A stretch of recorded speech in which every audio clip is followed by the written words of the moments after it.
Listen close, it's the occult folks.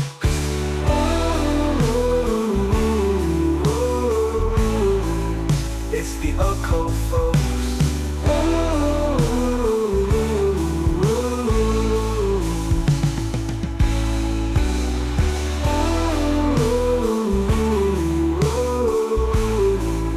It's the occult folks.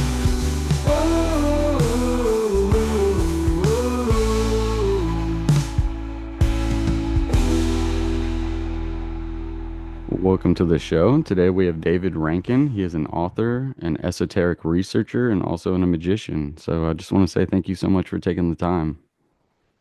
Thank you so much for having me. Absolutely. So, just for the listener to get a like kind of a background of who you are, what was kind of your inspiration in some of this research and then ultimately in becoming an author? Ooh, okay, I'll keep it brief. Um, I, I started seriously practicing ritual magic when I was 14. Um, got hold of a number of books, which all happened to be good, fortunately, and immediately on reading them, went into doing 2 hours daily practice every day, meditation, visualization, trying out the different exercises in the books, seeing what worked for me, what didn't, and it just kind of went from there. That's for the first 7 years. It was 2 hours a day every day, and then after that, it kind of varied depending on obviously things like jobs, and by that point, I'd finished my first degree and was like out in the real world, as it were, working, and so sometimes you can't get as much practice in, but I still, made sure I always did something every day Hmm. and just sort of carried on from there. I mean, with regard to writing, so it's back in it was 1986. I had my first article published in a sort of magical magazine over here in the UK. Wrote for a few magazines, edited a magazine in Oxford for a couple of years, 87 to 89. I was in London, then I worked in various magical bookshops along the way as well, which I think probably had an influence having access to a lot of really good material on the shelves, as well as what was in my collection in my library. Um, Also meant I met a lot of very interesting people along the way.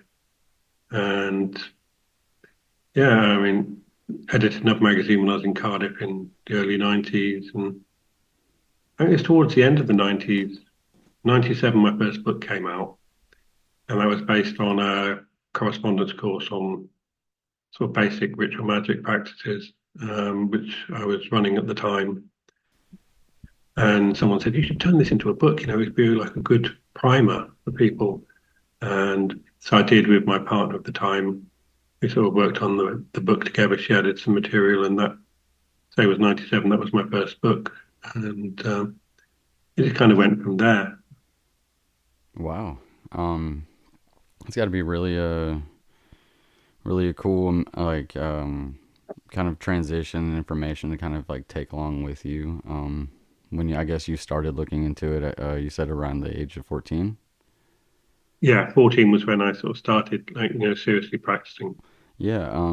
So I've heard you mention in other interviews, you kind of stumbled upon like some kind of like magical lodge. Yeah.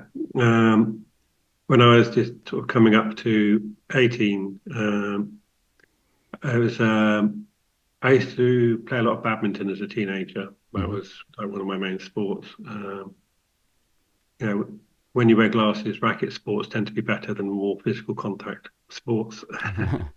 And so I used to play competitively. And so this club I was in, the guy there noticed my pendant, which was like a silver tree of life, Kabbalistic tree of life. And he asked about it and commented about how he'd never heard me talking about magic to any of the people. And I said, that's because what I do is none of their business. And he then informed me that that was the right answer. and asked me if I'd be interested in meeting the master of the lodge he was in, which I jumped at. An interview was arranged. I went and met the guy. He said, "Right, you're going to come back here same time next week. I'm going to test you, and if you get any of my questions wrong, I'm not interested. If you get them all right, you're in." Fortunately, I got them all right, and then I was in.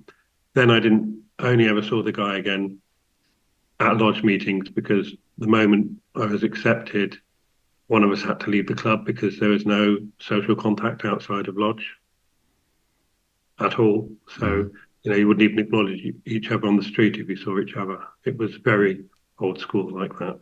Oh, wow. It was just about the work. So S- there was nothing outside of the lodge, no Yeah. contact. So how long were you kind of involved in that?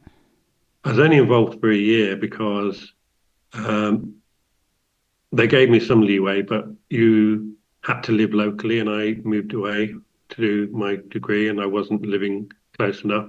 Oh, okay. And they, had a sort of policy that you had to live within a certain radius of the temple to remain in the temple. Yeah. And so then I left on very good terms, but I couldn't stay unless I dropped out and went back to sort of, living closer by, which, it was a difficult choice. I mean, I opted for carrying on my studies for the degree, Hmm.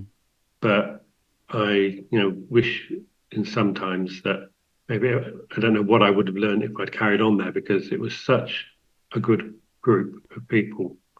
I learned so much in there, and it really kind of set me on my way for the rest of my path, and Hmm. they had the big emphasis on grimoire conjuration. And the guy who was the master of the temple had no eidetic memory, so he only had to look at a conjuration once and he had it memorized, which is a Wow. very nice thing to have. Yeah. Um, so yeah, and that kind of, I wouldn't say spoiled me because it just meant my expectations were then very high of what I felt I would want in groups I was in and people I work with. Because, when you encounter something that good early in your career, you don't want to settle for people who aren't making that level sort of commitment. Not saying that, you have to have no social contact or things like that, but that the people I would work with and friends, I would want to sort of have that sort of dedication and discipline in their practices as well. Yeah. Yeah, I could imagine. Are you able to like elaborate on kind of the things that you saw or you guys practiced? Um, well, like I say, a lot of it was from sort of classic grimoires, and I mean, it was originally derived from Stella Matutina. Um, uh, they did have a grade system, but you didn't know what the what you had to do to go up, Yeah. which was great. I actually think that's Interesting. really good. There was no people trying to rush through, get badges or stuff. It's like, okay, you've met all the requirements. I'm going to initiate you to the next level now. You didn't know what it was you'd done. You just did all the work that was there, and then one day you got told, "Yeah, you're Wow. ready for the next level. Up you go." So it's again that took all that sort of stuff to do with I got it. I want to be this level. I want to do that because it was just all about the work, Hmm. nothing else. The emphasis was the great work. That's what we're here to do. That's what we do. And then do the magic. See you next time. Wow. It's really cool. Do you know if like those kind of like those kind of like lodges are still around or they kind of still exist? I mean, I would like to hope that there are other lodges like that. I'm sure it can't have been the only one. Yeah. Um, I know there was one connected to it. I mean, the people in it were quite a lot old. If I there were people who were already, I suppose, like at the 40 plus mark, who probably aren't around anymore. Yeah. The people who were like at the top of it. I mean, I would hope that it carried on. Um, I think there's a fair chance it did because I mean, one of the people in the group was very rich, and and we met in a permanent temple that he had built. So, Oh, uh, with the sort of dedication he had, I would have imagined that he probably would have left that in trust for the future of the group or something. So, I would hope that it's still going. Once I left, it was like with the understanding that um, I wouldn't be going back unless I happened to, if I moved back to the area and then bump into one of the people, because I yeah, didn't know where anyone lived. It would be sort of up to the gods, as it were, as to where I would get back in. And I've never moved back and lived in that area, so the yeah. opportunity wasn't there. Wow, that's pretty wild. So kind of after that, and you kind of start writing, you say like articles and things like that. What was your first publication as an author, like a full book, and what was that on? That was called Magic Without Peers in 1997, subtitled Course in Progressive Witchcraft. And like I say, it was sort of really a primer going through basic practices. So, like chapters on meditation and visualization and voice work and the different things for ritual, with a sort of second section that was rituals for the Sabbats and things for the sort of more witchy side of it. Mm-hmm. Because I got initiated into Alexandrian Wicca back in '91 and ran sort of covens with my partner at the time through the '90s, and we sort of did the book together. Um, so it was sort of Wiccan-y witchy, but with a more ritual magic flavour kind of primer. The sort of stuff that I taught people in Coven that I felt they needed to know. Like I think you should have a decent practice of meditation and visualization and breath work and things like that if you're going to be doing magic. And you know, a lot of Wiccan covens, I'm not saying all, but a lot of them don't put that emphasis in.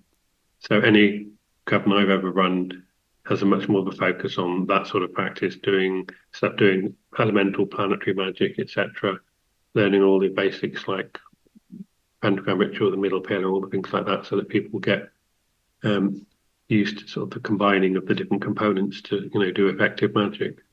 Yeah. So you, from my understanding, you kind of write on Solomonic Magic.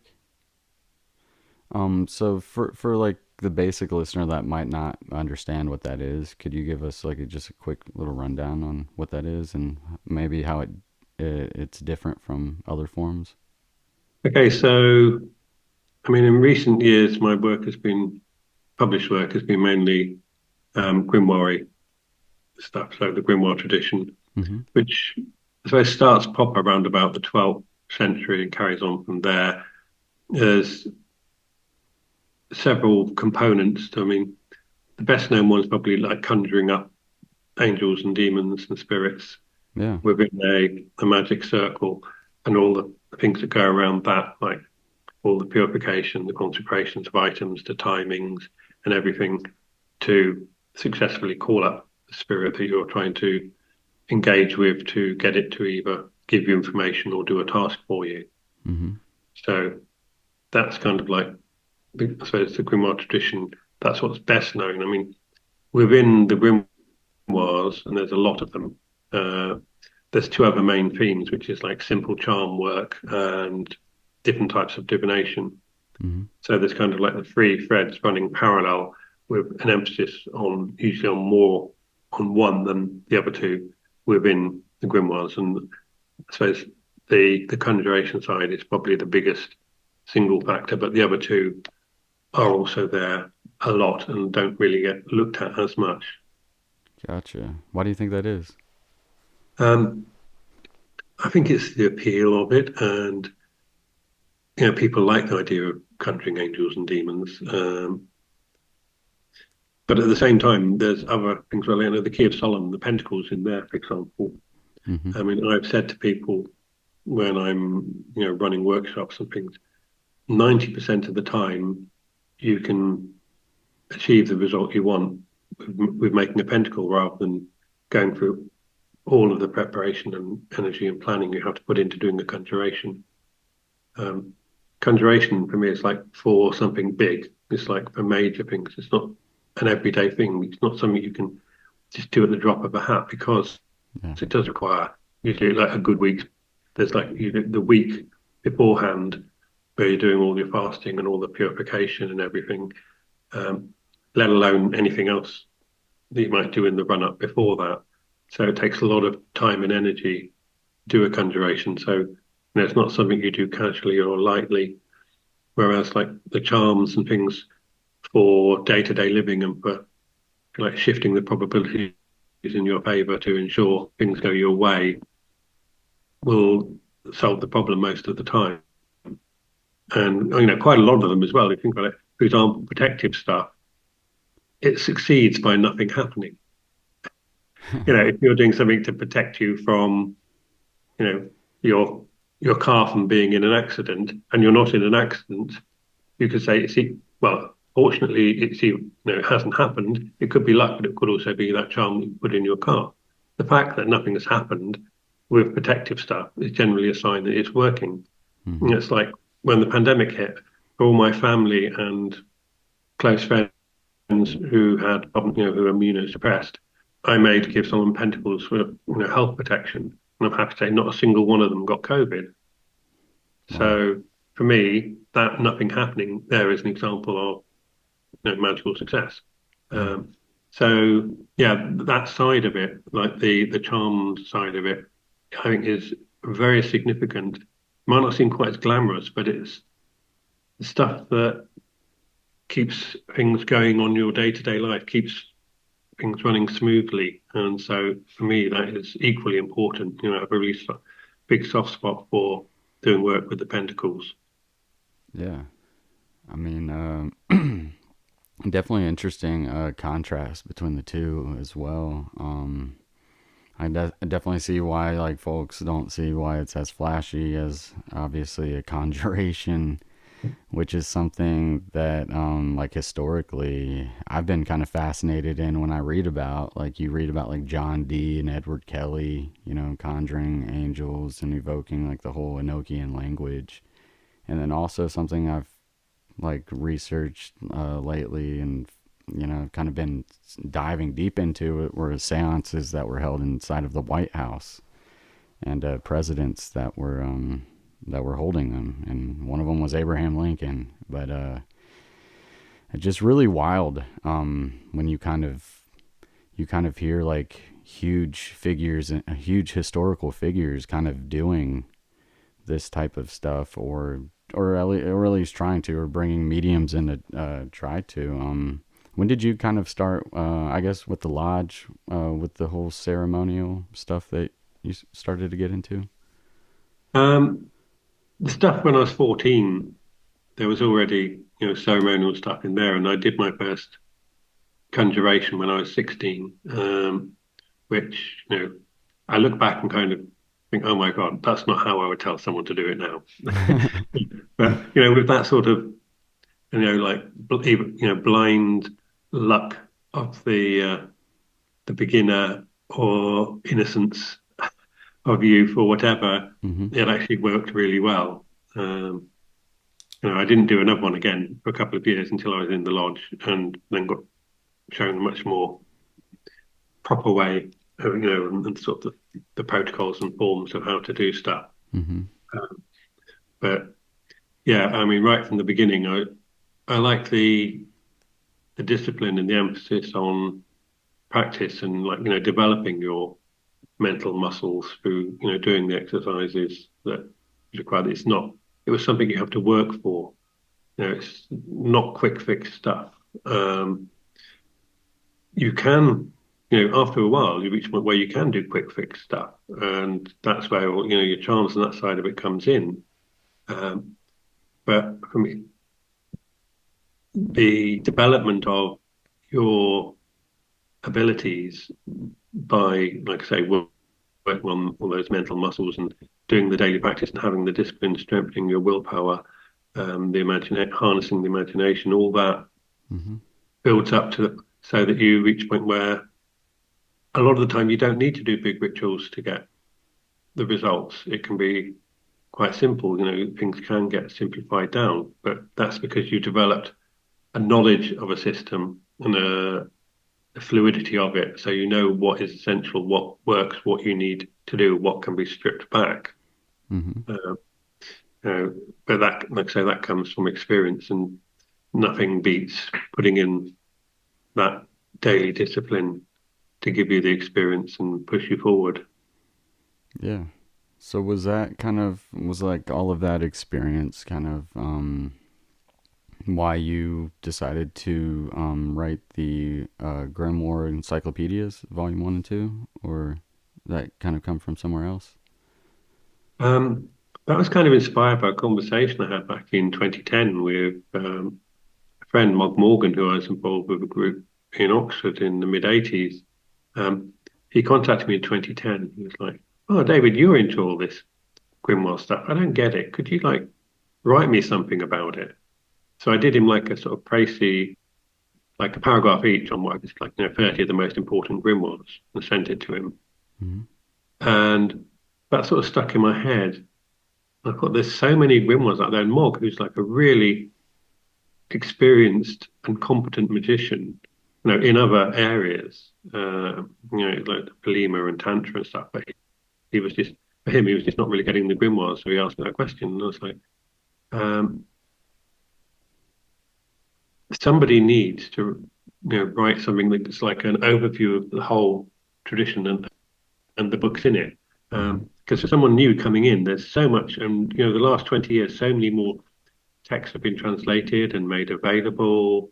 Compared to 40 years ago, there was very little available. Now there's like a glut of stuff available. And if you're new to it, it's like, where do I go? What do I start with?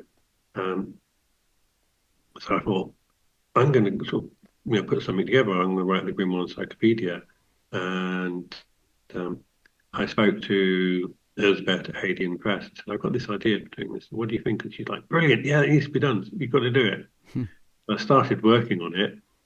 And then I got about 10 grimoires in.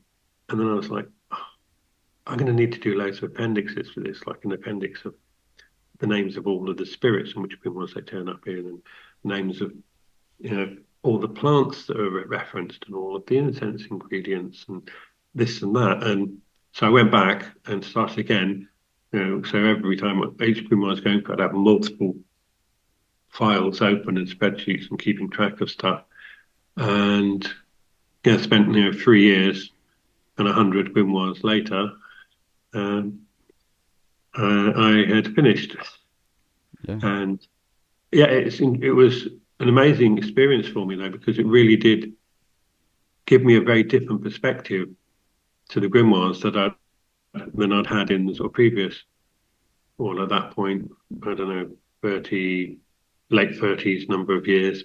It was a much more sort of panoramic view, and watching how things traced through the grimoires, because there'd be like a charm in one grimoire which was in an early one, but nobody had made the connection. But you can see it's identical.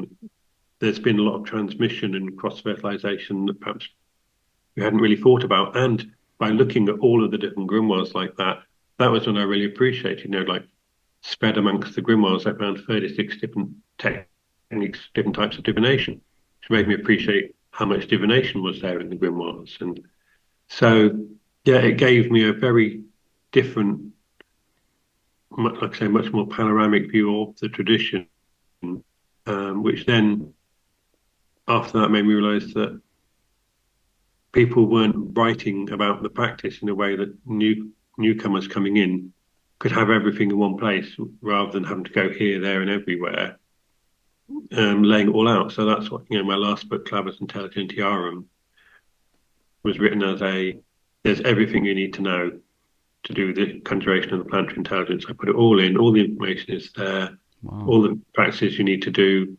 Because I'm not saying there aren't any, but I wasn't aware of any book out there that did that, that put everything you needed in one place with this is how you do it, and this is why you do it, and this is my justification for it, because it's like the synthesis of over 40 years of work for me into, Hmm. you know, being true to the essence of the system and the practices, but putting it together in the stripped back style that I use and explaining what everything does. Hmm. And I've had so much positive feedback. I'm getting emails nearly every day from people saying, "Thank you so much. I got the book and I had my first successful conjuration," or "I got the book and I used this component and that component in my practice, and it's running much more smoothly now." And it is delightful because, as a practitioner myself and an author, to be getting this sort of constant stream of feedback from people who are finding value in the book is wonderful, because Hmm. that's why I wrote it, hoping that people would find that value and that they're all taking on board what I said. It's like, this is what I do. I'm not saying it's the only way or the best way, Yep. but this is what's worked really well for me. I hope you can find stuff in here that's valuable to you, whether it's the whole thing or taking bits and pieces to you know to enhance your practice. And like I say, the results I've been hearing about and people telling me, it is just a pure delight. Yeah, I mean that's what I enjoy about your message and the way you attack it is like the whole this. I'm not telling you this is the way, but this is like from experience that I've had. It's kind of like where you're coming from with it all, which is super interesting and from the outsider looking in, it's appreciated. Um, I know in one of them, I think it's in the Grimoire Encyclopedia, but you have a template for the conjurations, correct? Um, I gave a sort of there's a chapter in there where I put stuff about like hints and things for conjuration. Yeah, I mean, Claves Intelligentarium has the whole sort of the template. But Okay, then okay. since that book came out, I've just finished the first draft of the follow-on book, Clavis Spiritum. Oh wow. Uh, I literally finished it yesterday, finished writing it yesterday. There's just a few illustrations to be done for it now, and then it'll be going out to, a few fellow practitioners Oh, for like commentary and feedback to see what they think, if they see anything that I've missed, or, needs better clarification or what have you. Because I did that with the first book, and I got some really useful feedback from people like Stephen Skinner, which no one person knows it all. So getting feedback from other good people on a practical book is a really valuable and necessary thing, in my opinion. And mm-hmm. I always credit people with the ideas or inspiration or techniques they told me that I put in my books. Because we build off each other's work, and that's one thing I have found with the Grimoire tradition over the years, is there is a really strong sense of camaraderie. There isn't, it's not like a competition. People in the Grimoire tradition are interested in the successes of other people, and people Yeah.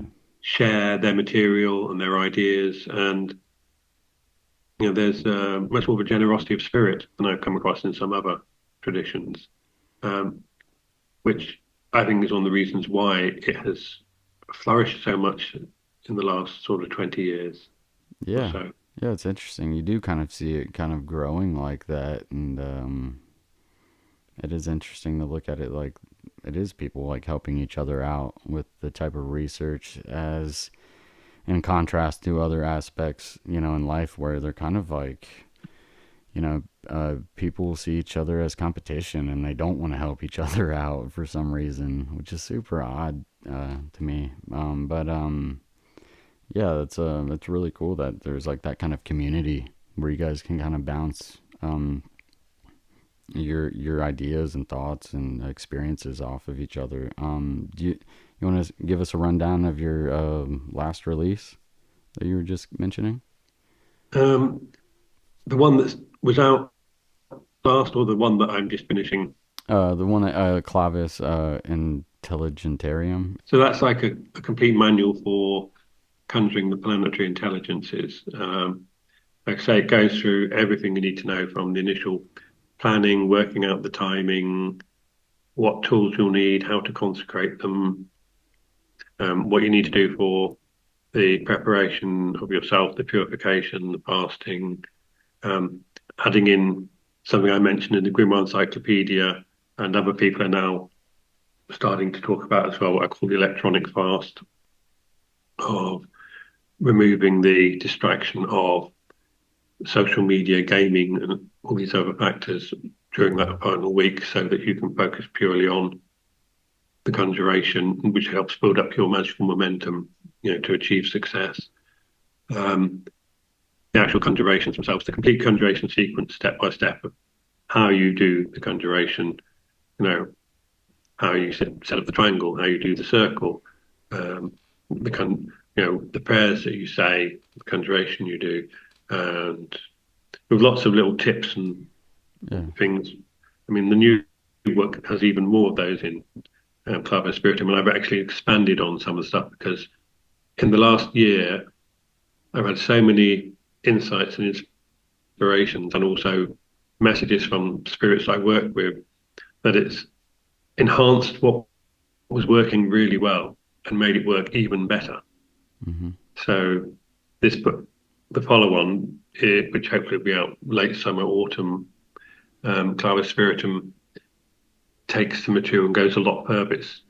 This time I put in conjurations for the Olympic spirits and for the demon bishops, but the template can be adapted for working with most grimoires. And I also talk about how you can just adjust it, like if you were working with a particular grimoire, to what bits you would change appropriately. So yeah, it's a really good, I think, primer for people, because I go through where everything comes from, explain what why you do it, and what the sources are, and where it's not classical grimoire. Like there's places where I include visualizations as part of the practice. I qualify, this is what I do, and because I think it adds to the power of the ritual. But I make it clear where it's changes I have made, because at the end of the day, the grimoire tradition was, over those centuries, it grew and it evolved and it changed. It was never static, and people drew the bits they liked. I mean, there's lots of the Heptameron, for example, bits in that are being used for centuries in later grimoires because they worked really well. Yeah. People take the good bits and the bits that work, and those essential parts, and then put it into their own thing. And so, yeah, it's really a synthesis that's true, that gives people, I think, a really good sort of starting place. Or if they've already been doing stuff, I've had people who've been doing things for years saying, "Oh, hadn't thought of that bit. I love that. I'm adding that into what I do now."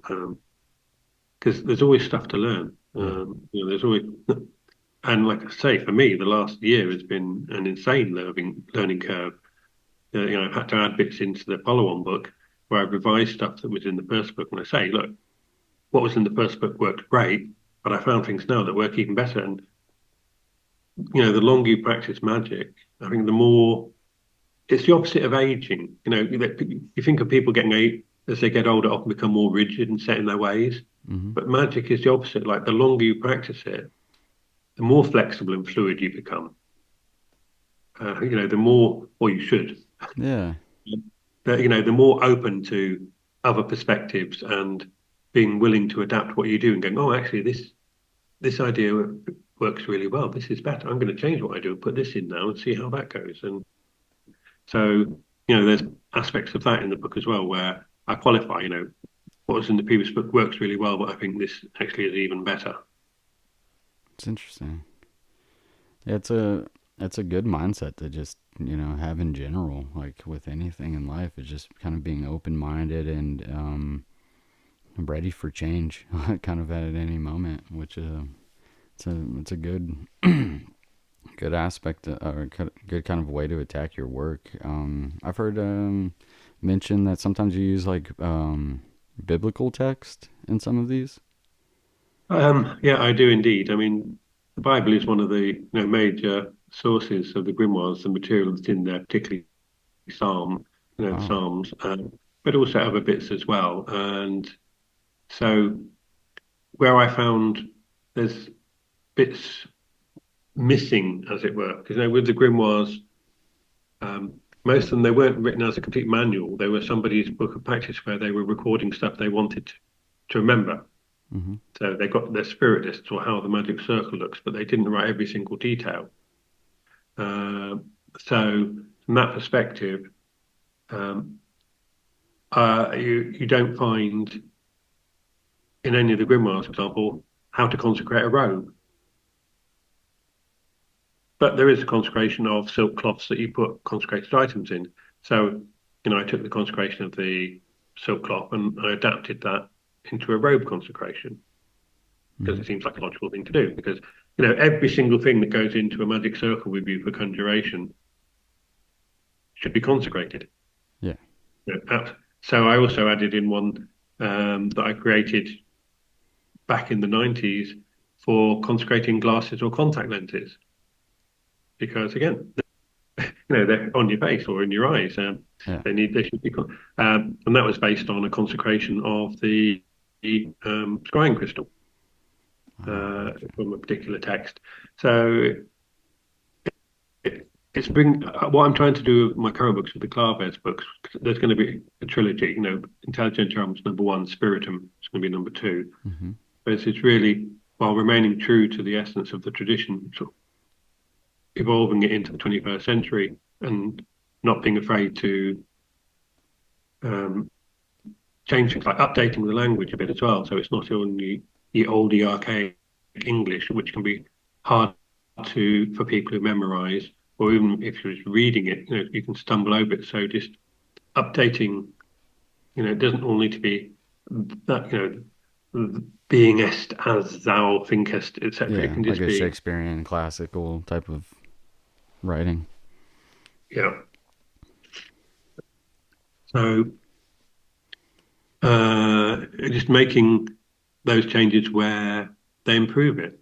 Yeah. It's like one of my big things was, I prefer using an oil burner to incense and using essential oils in consecrated water because you don't, it's the fragrance that attracts the spirits that's being made as an offering, and carry your words to them. Mm-hmm. So lots of smoke, if you're indoors, can be problematic for people if they've got asthma or any sort of chest condition and breathing Yeah. condition. You don't have that problem with an oil burner. It can trigger smoke alarms. You have to make sure that you're using incense, turn the smoke alarms off before the Yeah. ritual. Might ruin It it. can, and it's a lot easier. And most incenses, no matter how good they smell, by the time they get to the end, they end up smelling like a bonfire, which isn't very appealing. Whereas with an oil burner, you keep that consistency of fragrance the whole way through. So for me, that's a logical change that I've made in the way I do it. And that I talk about in the books. I present both things and say, I found this better. If you're going to do it, I think you're better off just using pure resins because most of the medieval incense recipes include bits of animal blood or brain or minerals or other things which not only smell horrible but could potentially cause health problems Yeah. if you inhale them in a enclosed space. So, you have to go in from a practical point of view and look at what works then but doesn't anymore, and what worked then and has stood the test of time. And the stuff that stood the test of time, great. We keep that, we use those. Mm-hmm. But the bits that haven't or can be improved on, then that's what needs to be done. Yeah, that's interesting. Um, I'm sure that that had to have been like kind of a hard bridge to cross to like decide, hey, we're gonna update some of the language and some of the traditions. Did you find that kind of like a hard thing to do at first, or did you just jump right into it and say, this is what I'm gonna do? I had a few people message me after I did like a pamphlet of the conjurations, planetary intelligences, about uh, 5 or 6 years ago now, probably about 6 years, um, and saying, this language can it be updated a bit? And uh, funnily enough, they're all doing one or two of the spirits. They all picked the same ones. And I just went through it and updated and sent it and said, try this, see if that helps and you find it easy. And they're like, oh my God, that's so much easier to work with. And I'm thinking, yeah, actually, you know what it is? I mean, I'm used to it, but it doesn't need to be that way anymore. So it was that input from other people asking if they could and how would they go about it. And it just prompted me to go, oh, hang on, here you go, I'll just do it, here you are. And sent them, updated, modernized versions of the conjurations. Yeah. I mean, it's often the case that people say things and they inspire you or they make you realize you have a realization, and that then prompts you to make those changes. I've written some stuff in the introduction of the new book talking about unconscious bias because there's a couple of incidents that happened during the writing of the new book that really made me think, oh yeah, I hadn't thought about that, and it needs to be addressed. So it's always being open to those things, and always by helping other people, you help yourself too. In this, I mean, it's like I ran this conjuration course based on the material the end of last year, and I got so many brilliant questions from the people on the course. I was thinking, yeah, I need to say something about this in the next book. Things that's really obvious, but it's the obvious things if you haven't done it that you can miss. Like one person asked me something about the sword, and I was like saying, well, after you've done your conjuration, particularly if you've worked outdoors, but anything, then you should clean your sword, and this is how I recommend cleaning your sword and any other blades. And I was thinking, people don't talk in the books about the fact that you need to keep your sword clean and not to go rusty, but that's an obvious thing that should be mentioned because otherwise people don't think about it. And that with what that sword represents, it should be looked after, should be taken care of. But because we don't have, very few people are lucky enough to sort of start in that kind of lodge system or have that kind of disciplined training from people with lots of experience. Nowadays, people are getting it from books or from things on the internet. And if you don't have people with the experience to share, little things are easy to miss. So I'm trying to put as many of the little things in my books and, crediting all the people who inspire me with their questions and, discussions I have about the material, accordingly as well. Yeah, it's really cool. You kind of you're kind of gifting people like a starting place in a way to kind of begin it all if they choose, or build upon whatever they've kind of been practicing. It's really cool, man. Thank you. I was gonna ask, more. I'm not sure if you talk about this kind of stuff publicly, but I figured, are there any kind of like conjurations that really stood out to you, like during your practice or your time? Um, there have been. I mean, there's one I've mentioned, I think once before. Uh, um, there's a Greek grimoire called the Hygromantia, Mm-hmm. which is kind of seen as, in some respects, being like a earlier form of the Key of Solomon, although possibly not the earliest, but it's a lot like a proto Key of Solomon. But it's interesting because of all of the grimoires, it's one where you can have the planetary gods. Although you've got sort of God at the top of it, it's got this more pagan element than you normally see in grimoires. So one part of it is you do conjuration of a demon of the hour of the day. So there's 168 of them, one for every hour of each day of the week. So what you do is first of all, you do like this prayer to the god of the day, planetary god. Mm-hmm. So, Selene for the moon on Monday, for example. Then you'd call on the angel of the hour and then the demon of the hour. So you're calling on this sort of hierarchy of power, which is a common thing in conjuration, so that you've got the higher up beings to keep the one you actually call in line, if you like, Oh wow. or just to ensure that it behaves. And I did a conjuration, and it was on a Monday. And Selene and the goddess Hecate have a lot of, syncretization back in the day. And I worked with Hecate a lot since the early 80s. Uh, and this was actually at a Hecate event. So I figured, you know, let's call on Hecate rather than Selene, and then the angel and the demon. And we had a fire there in the middle of the circle. And I normally wouldn't do something in the middle of the circle. I'd always have the triangle outside the circle. But conjured this demon, and it manifested in the fire. Because normally you've got your crystal that does it, and there's Hmm.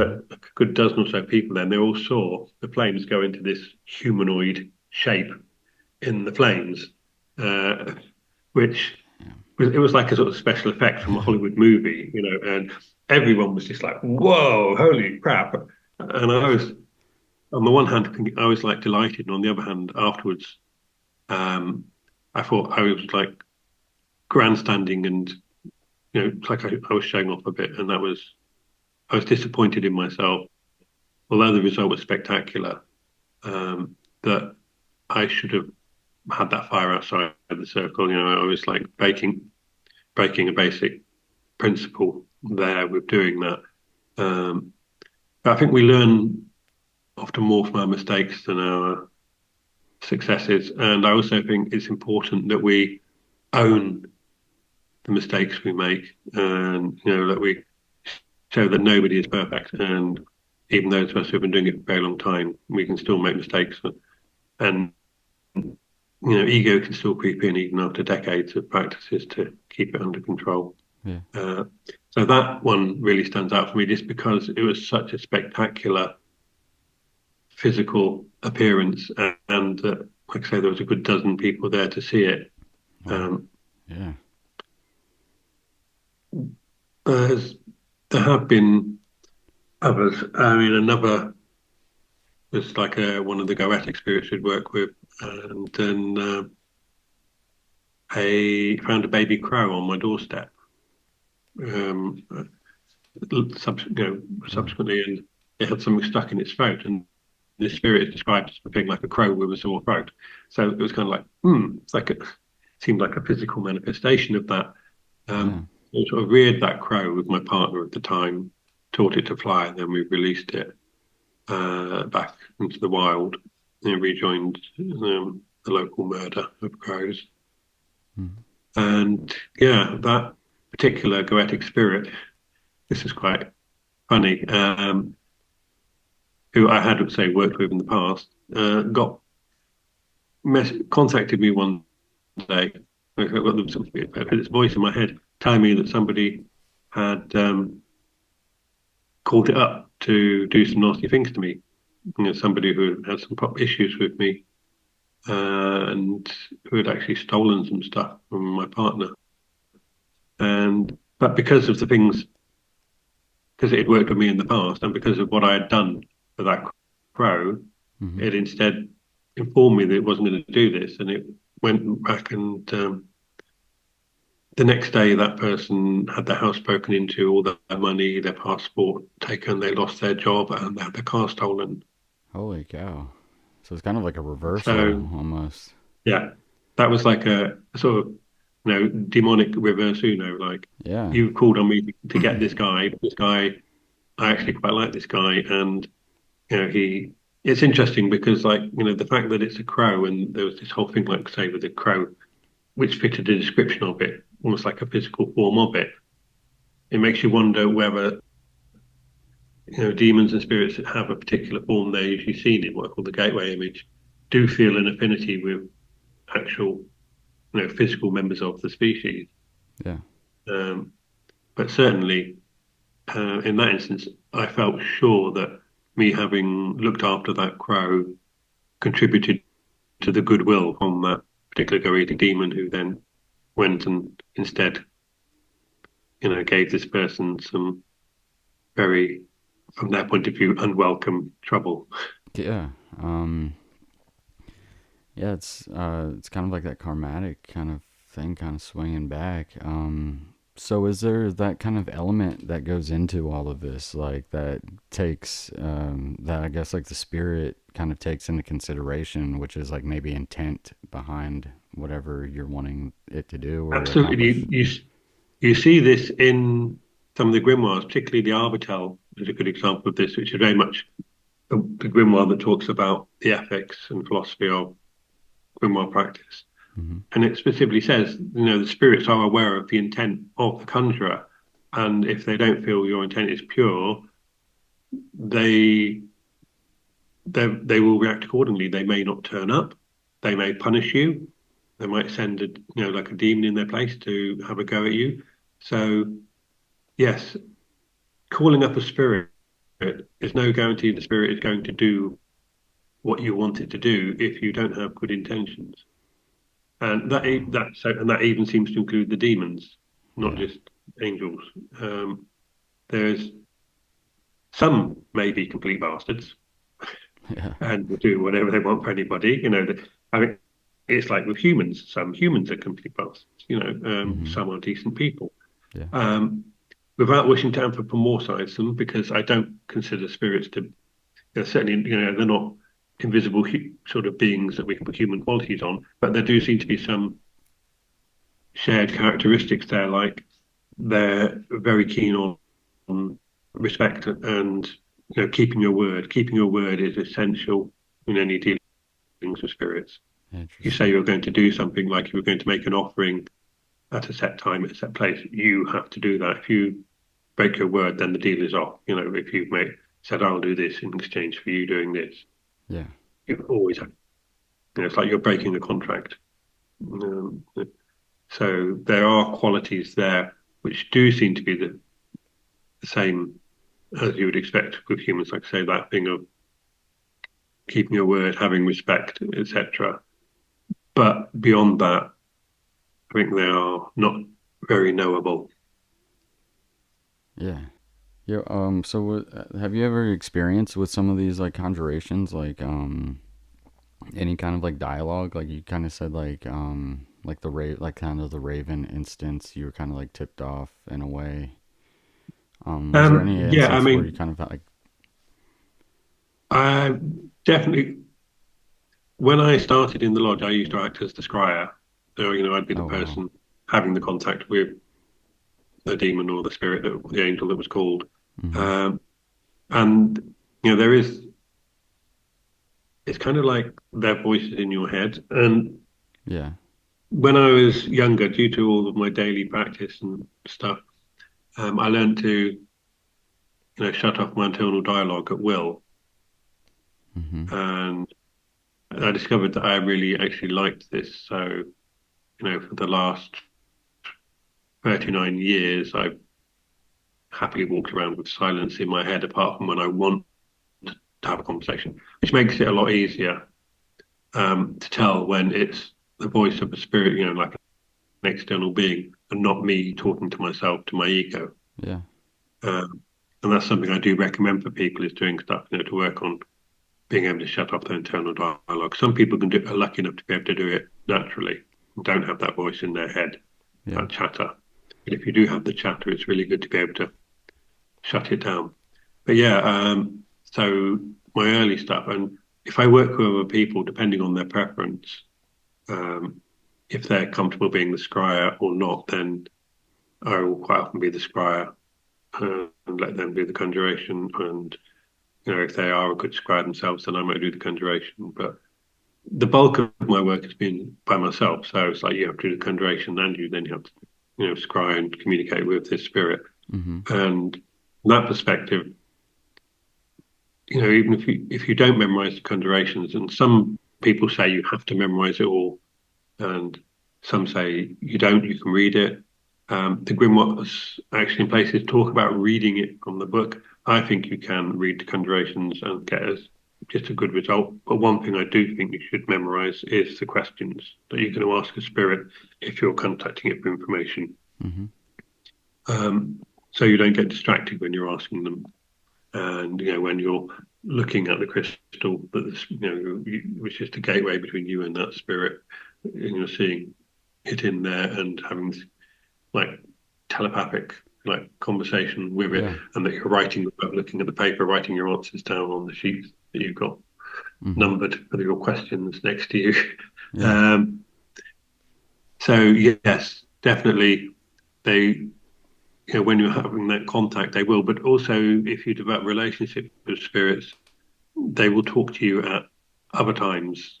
When you're not doing ritual. I Interesting. give this example I'm going to give now in the new book, and I've mentioned it a couple of times, I think, elsewhere, where I was living in London back in the noughties, and I used to go in Monday to Friday to the British Library every day for a period of a good few, about 5 years. Hmm. And I'd go in, spend the day there in even the sort of manuscript rare book section or in the general part doing research for books I was writing because I was just writing full time. And the train I used to get, I used to leave around 9ish and it would get me in around quarter to 10 at King's Cross, which is where British Library is. And then I'd walk to the library, open at 10. And that one morning, um, I was just had my laptop and I was just opening the front door, and one of the spirits I'd worked with a lot, I said it's voice and I'd say, "Stop, don't go in today, work from home." I was like, "Okay." And I went back and opened my laptop and put the radio on, and then that was the 7th of July, and that was the day the bombings happened. Oh And man. that particular train that gets in at quarter 10 that I would have been on was one of the ones that got bombed. Holy shit. So that spirit showed some evidence of knowing something was going to happen, of Yeah. seeing the future, which is one of the reasons we talk to them, and warned me Yeah. that do not go on here because you might die. Didn't say because you might die. He said don't do it, and because that's a spirit I worked with over a lot of years, I just thought, okay, you must have a good reason for telling me this, so I'll go with it. And you know, within a couple of hours, I knew why it told me that, just so that I didn't get on that train that got bombed. Yeah. So yeah, Wow. they do it other times if you develop a relationship with them, talk to you, and can give advice. Doesn't mean you have to take every bit of advice they give you. Yeah. You shouldn't give away your sovereignty to spirits. But when it's something like that, which is like, don't do this thing, which it's not going to harm me not to do it, Yeah. then it makes sense. That's not trying to control my actions in a negative way. Hmm. But yeah, it's that's something where you do have to pay attention. Like you can't just assume that that spirit is your buddy, even if you've worked with it for years. So you have to question it and go, okay, I think that there's a reason it's told me this, and I'm going to listen. It's not trying to dominate or take over my life. It's doing something that's constructive for me. I listened, and I'm glad I did. Yeah. Exactly. It's like nothing out of the normal. Just hey, stay home. Have a normal day and happen to save you. It's really wild. So do you have it all makes sense, like the preparation that goes into it, like just getting your body ready, your mind prepared, all of that. It seems super important. Do you might maybe see it as a sort of detox from this like physical realm that we're in, maybe to Um, get yourself prepared for it? that is definitely part of it, because of the things that you're cutting out of your diet. Most spirits are considered to be made from like air or rarefied form of air. They like nice fragrances, nice smells, Hmm. and conversely, they don't like unpleasant smells. So a lot of the things that you cut out from fasting, like meat, for example, can make you come out in your sweat and make you smell.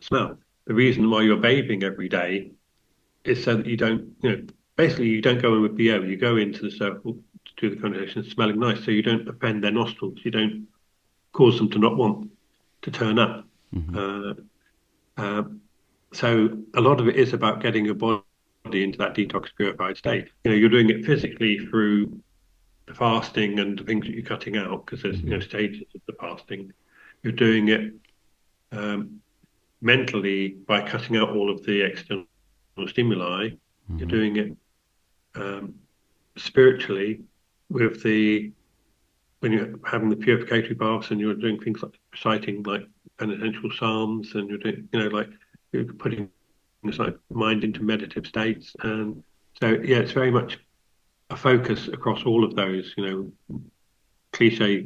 old cliche phrase of mind, body, spirit, but Yeah. that all of those things being harmonized to the purest state, which is also showing respect to the spirit. It's showing that spirit that you're serious about the contact with it, engaging with it, and that you're putting all this effort in. You are respecting that spirit by this process. So going in with that attitude means you're much likely for that spirit to then engage with you positively, to actually turn up and then engage with you positively. Yeah. I'll just end with one more question. I really appreciate you taking all of this time. You use like biblical text for some of these. Do you see like the Bible as like kind of some magical book in a way? And was Jesus like a magician? Do you see him like that at all? Um, I think there is a lot of viable magical information in the Bible. I mean, not just things like the fact that in Exodus you've got the recipe for the holy oil and the incense and things like this, but in the wording in there, like I said, the Psalms and all that. I think places like Song of Solomon, there's all sorts of wisdom throughout the Bible. Um, I guess I'm more Old Testament-y from the point of view of where most of the material for me, the majority for the Grimoires. There is stuff from the New Testament as well. Yeah.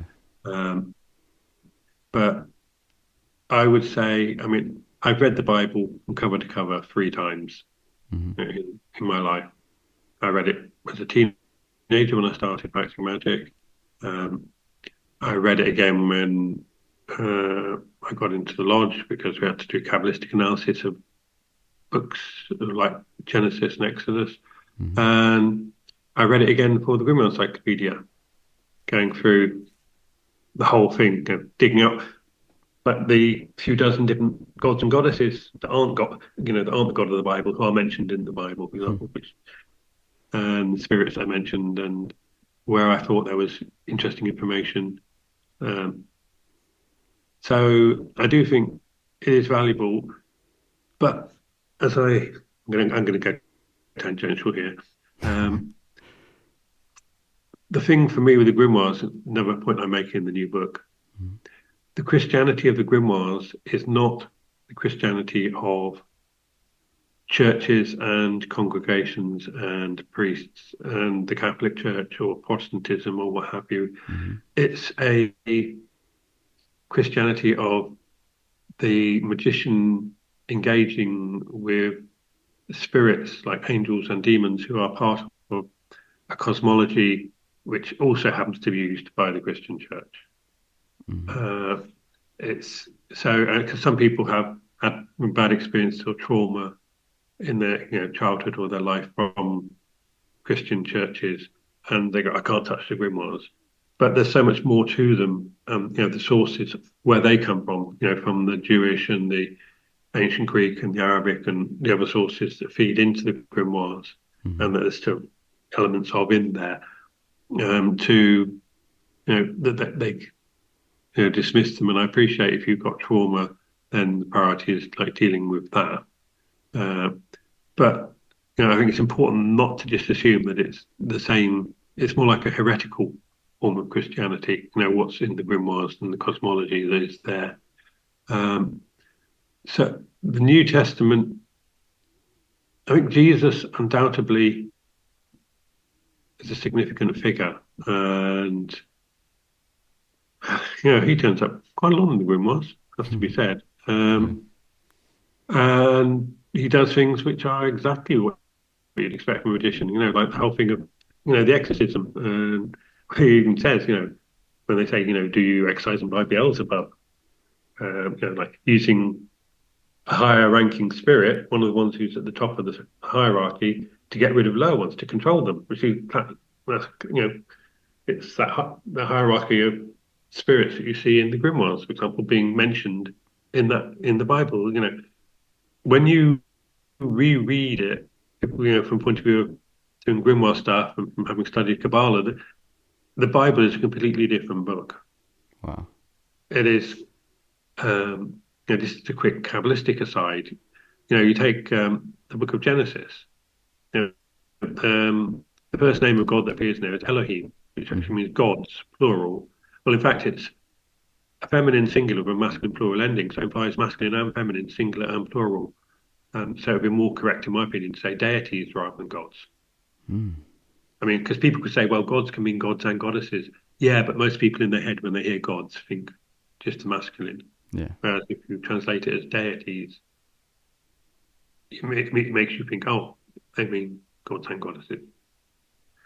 Elohim, first one that turns up, has this combination, male and female, singular and plural, immediately give you a different perception of what the God of the Bible is. And that name turns up 32 times in Genesis, and 32 is the number of spheres and paths on the tree of life. And it blows your mind when you know some Kabbalah and you go back and Yeah. start studying the Bible. It becomes a very much more magical book then, and it's full of stuff that you can. I mean, there's bits where it's telling you the stages of meditation. There's also, if you know how to read it, Hmm. it becomes a completely different text, and particularly the Old Testament, I think more so than the New.